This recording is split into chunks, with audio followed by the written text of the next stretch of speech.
If you think South Africa is all about lions, elephants, and dramatic safari sunsets, you're only half right. Because hidden behind the Big Five and those National Geographic close-ups is an entire cast of birds that honestly feel like they escaped from a fantasy film, or maybe a very confused costume party. We're talking about a bird that looks like a secretary from the 1800s and literally drop kicks snakes to death.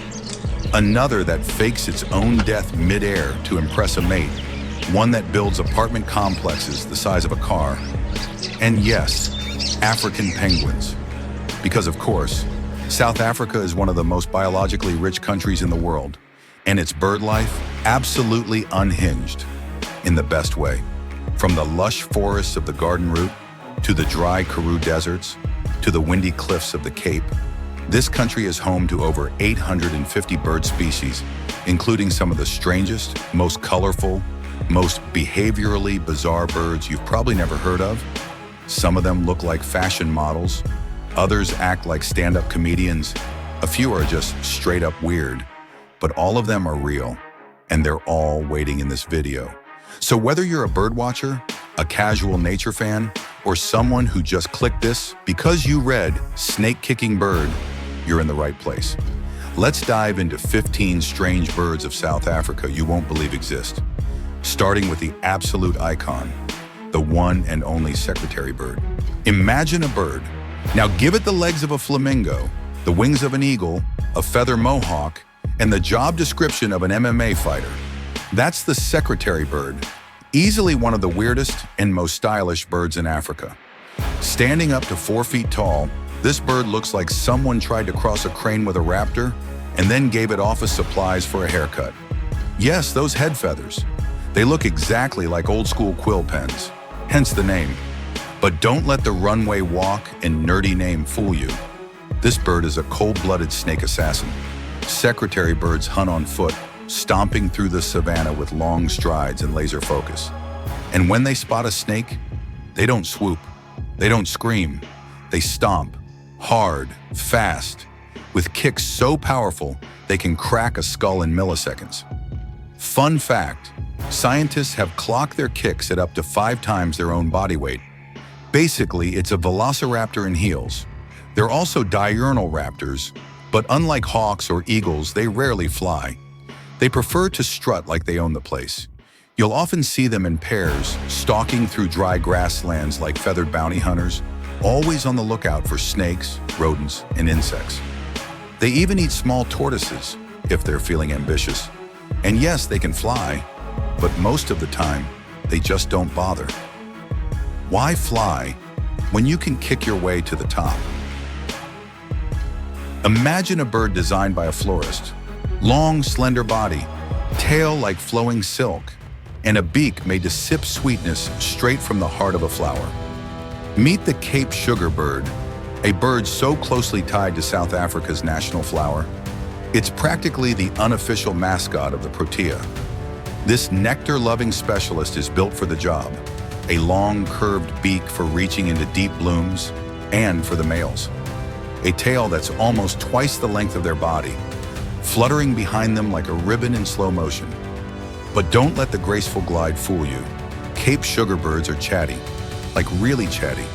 Their calls range from high-pitched whistles to scratchy clicks. Some people say it sounds like a camera shutter going off repeatedly. Nature's paparazzi, basically.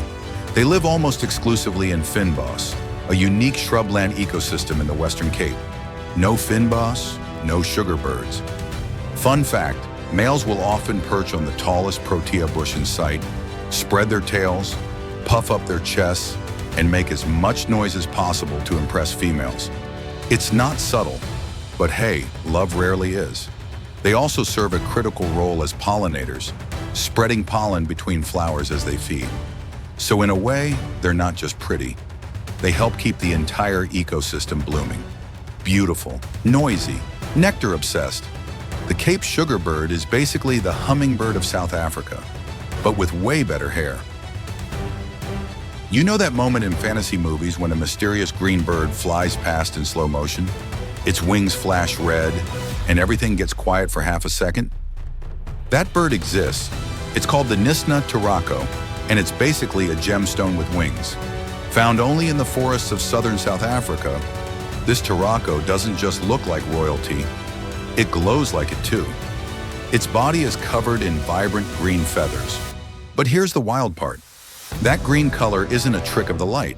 It's a rare pigment called turacoverdin, one of the only true green pigments in birds. Most other green birds, they're just blue plus yellow. This one, born green. And then there's the wings.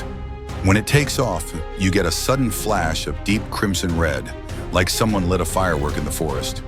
A red you only see when it moves. Add in a white-lined face, a stylish green mohawk, and a call that sounds like a laughing parrot having a good day, and you've got a bird that could absolutely headline a fantasy series. They mostly eat fruit, hop from branch to branch.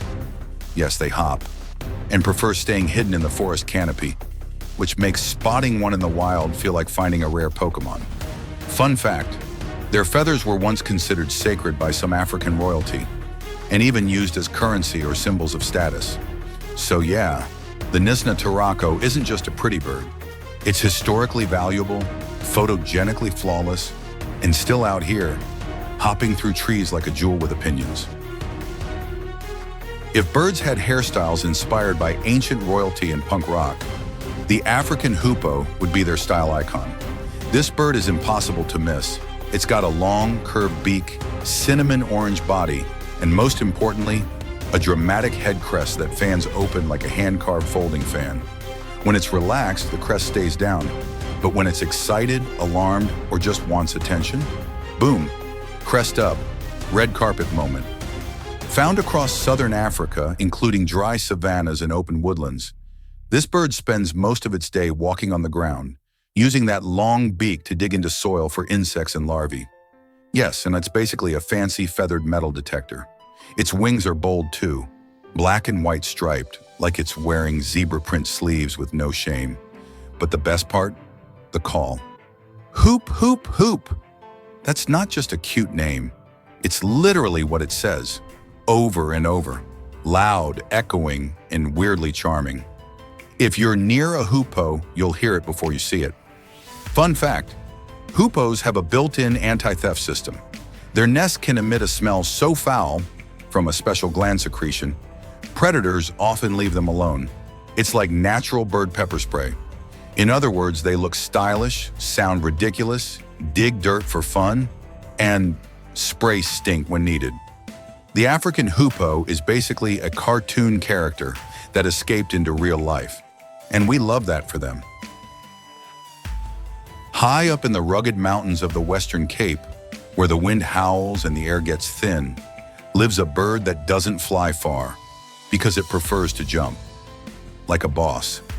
This is the Cape rock jumper, a rare mountain-dwelling bird that treats boulders like a personal jungle gym. Visually, it's got serious main character energy. Males have a deep black head, white facial markings, and a rich rufous orange belly with piercing white eyes that give it a look of constant judgment.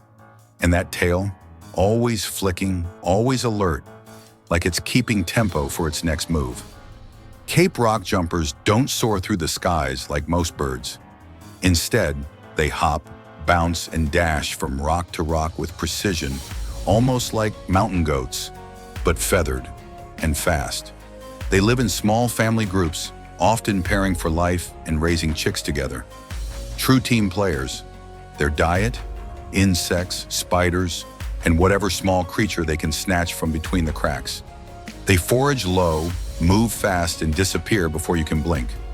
Fun fact, despite their agility, Cape rock jumpers are terrible at long-distance flying, which is why they're so tightly bound to their rocky highland homes. It's jump or nothing. And yes, they're very hard to find. Even experienced birders call them one of South Africa's most elusive endemics.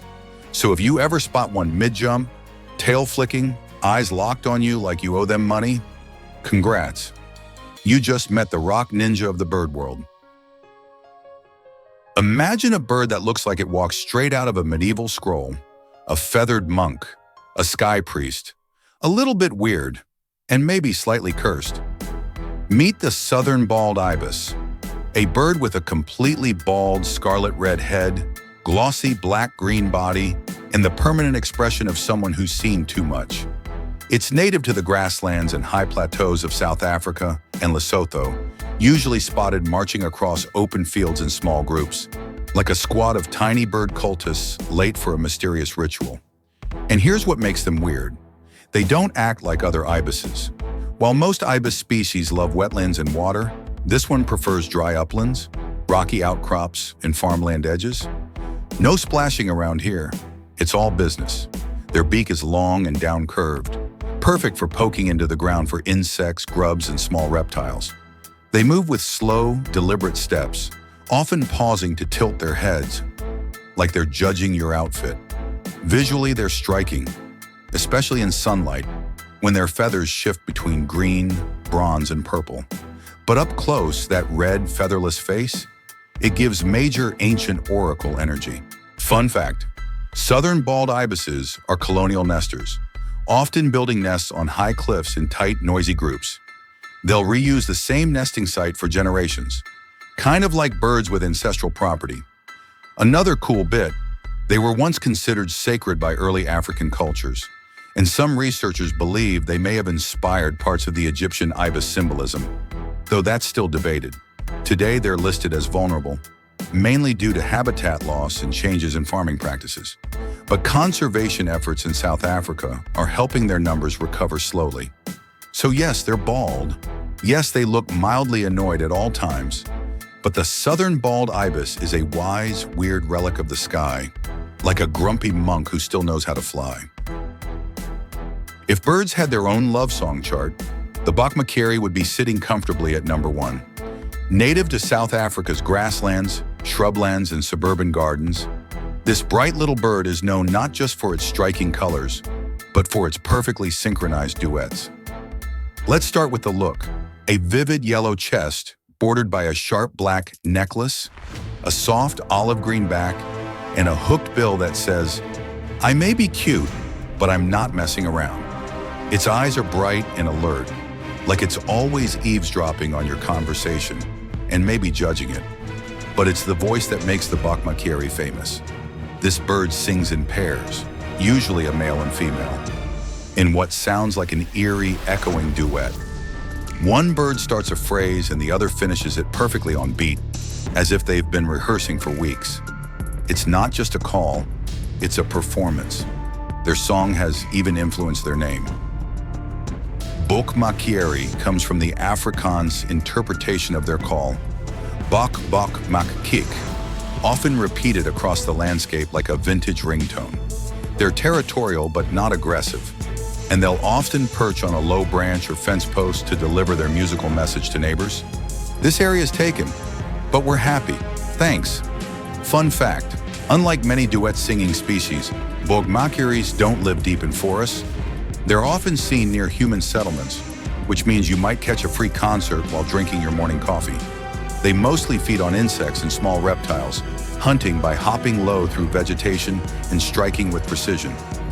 In a world full of loud soloists, the Bachmare is a reminder that sometimes harmony hits harder than volume. Plus, any bird that sounds like it's in a Motown duo deserves a spot on this list. If a Pixar character and a secret agent bird had a baby, you'd probably end up with the Cape Battis.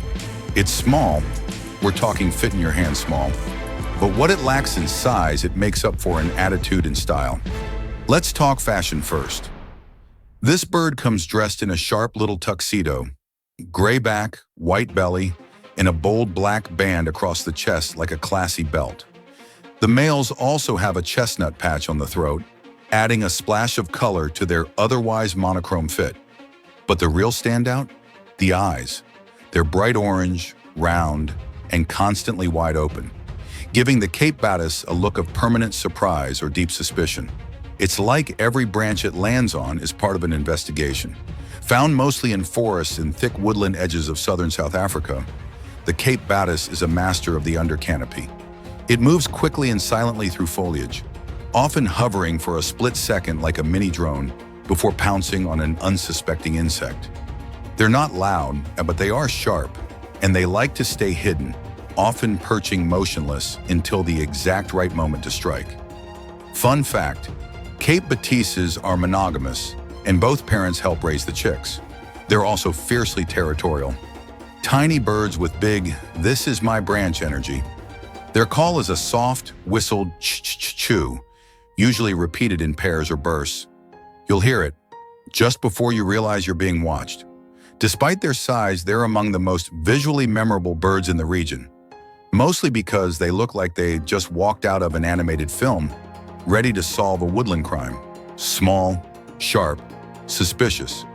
The Cape Battis proves that not all forest watchers have feathers to blend in. Some dress to stand out. If you've seen The Lion King, you already know this bird. You just didn't know it was real. Meet the southern yellow-billed hornbill, also known as the real-life Zazu, minus the royal duties and sarcastic British accent. This bird is a lot. First off, the bill. Huge, bright yellow, and curved like a banana someone left in the sun too long. It looks way too big for its face, yet somehow, the hornbill wears it with total confidence. The body? Speckled black and white with a long tail, and little pink skin patches around the eyes that make it look permanently annoyed. As if you just asked it to do something completely unreasonable, like be quiet. Hornbills are mostly ground foragers, and this species spends much of its time walking around like it owns the place, pecking at insects, seeds, and the occasional small reptile. It also has this funny habit of hopping forward with little head bobs, as if it's always narrating its own internal monologue. And the call? Oh, you'll hear it. It's a loud nasal waka waka wak. Not quite a laugh, not quite a honk, but definitely something you remember. Fun fact, during breeding season, the female hornbill seals herself inside a tree cavity, leaving just a small slit through which the male feeds her and the chicks. That's right, she walls herself in for weeks while dad does all the food runs. Now that's commitment, or excellent strategy. Southern yellow-billed hornbills are super common in southern Africa's savannas, but somehow they never stop looking like a cartoon. Between the over-the-top beak, the dramatic face, and their nosy comedic personality, they're not just birds, they're characters. Some birds fly, some singing, and some, they dance with such elegance you'd think they trained at a ballet academy in Paris.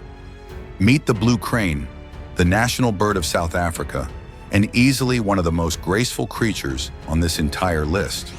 At first glance, it looks like it was designed by a minimalist. A soft blue-gray body, long black trailing feathers that flow behind like a silk train, and a poised, upright neck that curves like a question mark in slow motion. They're not huge, about 4 feet tall, but their posture makes them feel larger than life. They walk like they've got somewhere very important to be, but in a calm, meditative way. And then comes the dance. Blue cranes are known for their spectacular courtship displays, the kind of ritual that looks choreographed by a Broadway director. They bow, leap, spin, toss grass into the air, and flap their wings like velvet capes. Even young cranes will practice dancing in small groups, just to warm up for the real thing. Yes, crane recess is real. Fun fact, despite being the national bird, the blue crane is actually threatened in the wild, mainly due to habitat loss, poisoning from farming, and collisions with power lines. Thankfully, conservation efforts are stepping in to protect this elegant icon. They prefer open grasslands and farmlands, and during breeding season, you'll often find pairs nesting in quiet, flat areas. They're monogamous, loyal, and often stay together for years. Also worth noting, their call isn't as delicate as their look. It's a loud, croaky crack, reminding you that yes, even the prettiest dancers still need to be heard. In short, the blue crane is grace in motion, a national treasure with elegance, rhythm, and a little bit of sass. This is not your average tropical parrot. No flashy rainbow feathers, no pirate sidekick vibes. The Cape Parrot is all about understated elegance and actual brain power. Endemic to the misty Afro-montane forests of South Africa's Eastern Cape and KwaZulu-Natal, this rare parrot is one of the only parrots truly native to the country. and it's sadly very hard to find. Visually, it's subtle, but stunning. Think olive green body, a dusty gray head, and a splash of rich orange on the shoulders and legs that looks like it dipped its feet in pumpkin paint. No two individuals look quite the same. Some are darker, some brighter, but all of them share that distinctive, serious, don't mess with me expression. Cape parrots are fruit specialists, with a particular love for yellowwood trees, whose seeds they crack with impressive force. Their beaks are powerful, and their technique is precise, nature's version of a nutcracker with opinions. But what makes them really fascinating? They're highly intelligent. They use vocal learning, social memory, and complex calls to communicate. And many individuals can even mimic specific tones or voices of their flock members.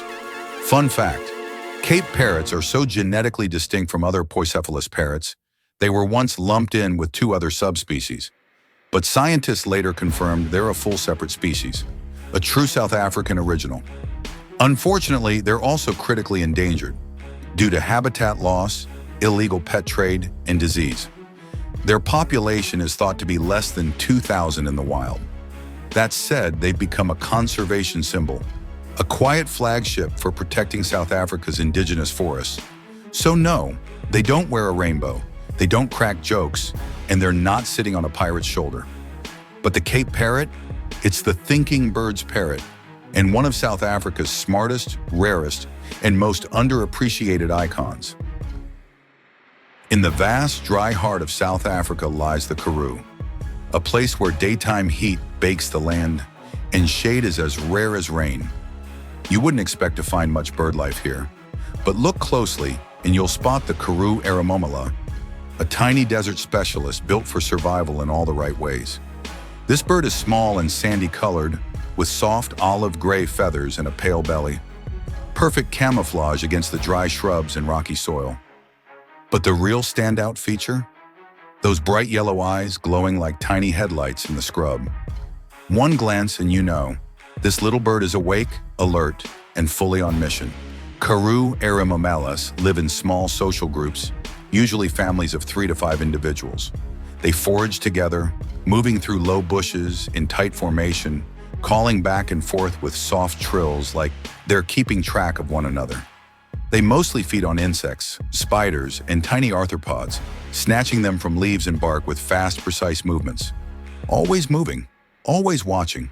And while other desert birds may skulk or stay silent, these guys are vocal, chirping constantly as they hop and flutter through the karoo brush, a little like a bird version of a walkie-talkie team on patrol. Fun fact, Karu Aramala don't migrate.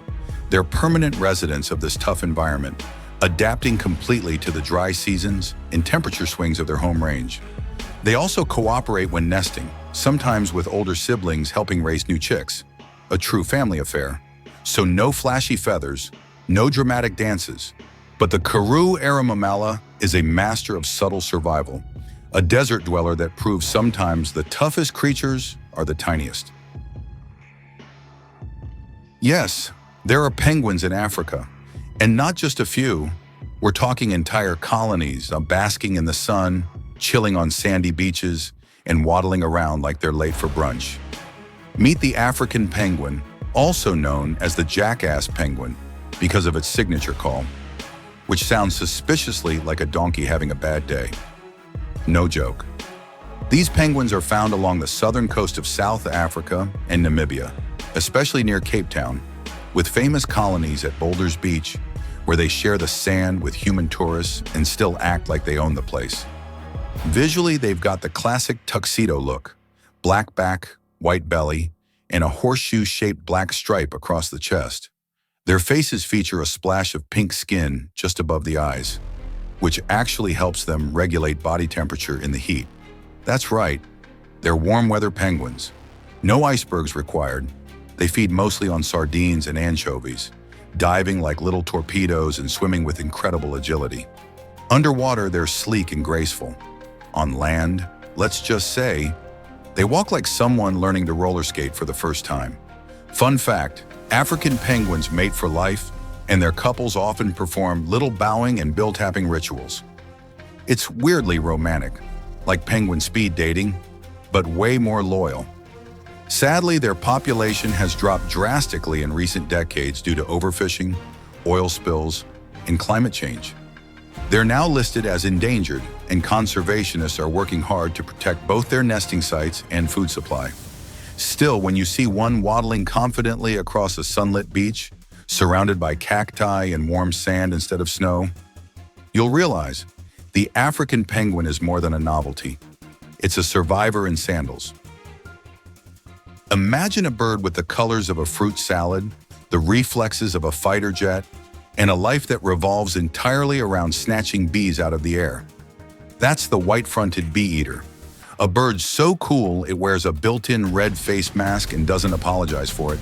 Visually, it's a stunner. Green back, blue belly, white forehead, black eye stripe, and that signature rust-red throat patch that looks like a superhero mask. It's not just a bird, it's a fashion statement. But this isn't just about looks. This bird's got moves. White-fronted bee-eaters are aerial hunters. They catch bees, wasps, and flying insects mid-flight, using fast acrobatic turns and perfect timing. 1 second it's perched, the next, boom. It's slicing through the air like a feathery dart. And yes, they actually remove the stingers before eating bees. They do this by smacking the insect against a branch a few times. It's both smart and a little brutal. Nature's pest control. They live in large cooperative colonies, often digging tunnel-like nests into sandbanks or vertical earth walls. Picture dozens of little holes in a dirt cliff, each one the front door to a miniature bee-eater apartment. Fun fact, white-fronted bee-eaters are highly social. They not only raise their own chicks, but also act as helpers for relatives, assisting with babysitting, food delivery, and defense. Basically, a big, noisy, colorful family. Their call? A high-pitched peep-peep that echoes across river valleys. If you hear it, look up. You'll probably spot a tiny green missile zigzagging through the sky. Colorful, precise, team player. The white-fronted bee-eater is like a gymnast with wings and a killer taste in accessories. Picture this. It's golden hour on the African grasslands. The wind is soft, everything's quiet, and then a bird appears, gliding low over the savanna with a tail so long it looks like a ribbon dancer caught mid-spin. That's the long-tailed widowbird, also known as the most unnecessarily dramatic bird in southern Africa. And we mean that in the best way possible. This bird's tail, in breeding males, can grow up to 20 inches long. That's nearly 3 times the length of its body. It doesn't help with flight. It's not for balance. It's purely for showing off. In fact, it makes flying harder.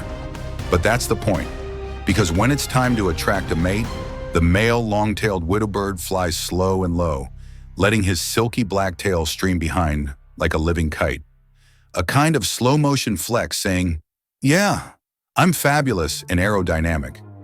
The rest of the bird is mostly black, with hints of bronze and orange on the shoulders. But let's be honest, the tail steals the spotlight. They live in open grasslands and wetlands, building nests low in the vegetation. Females are smaller and speckled brown, totally unflashy, and probably rolling their eyes the whole time at the guy's extra behavior. Fun fact, studies have shown that females overwhelmingly choose males with the longest tails, even if they're otherwise average. It's all about the fringe. Long-tailed widowbirds eat seeds and insects, and outside of breeding season, they flock up in large groups. But when it's courtship time, it's every peacock wannabe for himself. Graceful, extra, impossible to ignore. The long-tailed widowbird isn't just flying, he's modeling. Before you fly off, don't forget to hit that like button, subscribe for more weird wildlife from around the world, and drop a comment. Which bird surprised you the most? And would you trust a snake-kicking bird to be your bodyguard? From tuxedoed forest detectives to penguins on hot beaches to slow-flying fashion kings trailing 3 feet of tail, South Africa's bird life isn't just colorful, it's completely unhinged in the best possible way. These aren't just birds, they're characters, each one with a look, a vibe, and in many cases, a backstory wilder than a Netflix series. And honestly, this is just the start. South Africa has over 850 bird species, so if you ever visit, don't forget to look up. You might just see a feathered samurai, a sky ballerina, or something that looks suspiciously like a flying banana with attitude. Until next time, stay curious, stay weird, and remember, the bird world has no chill, and we're here for it.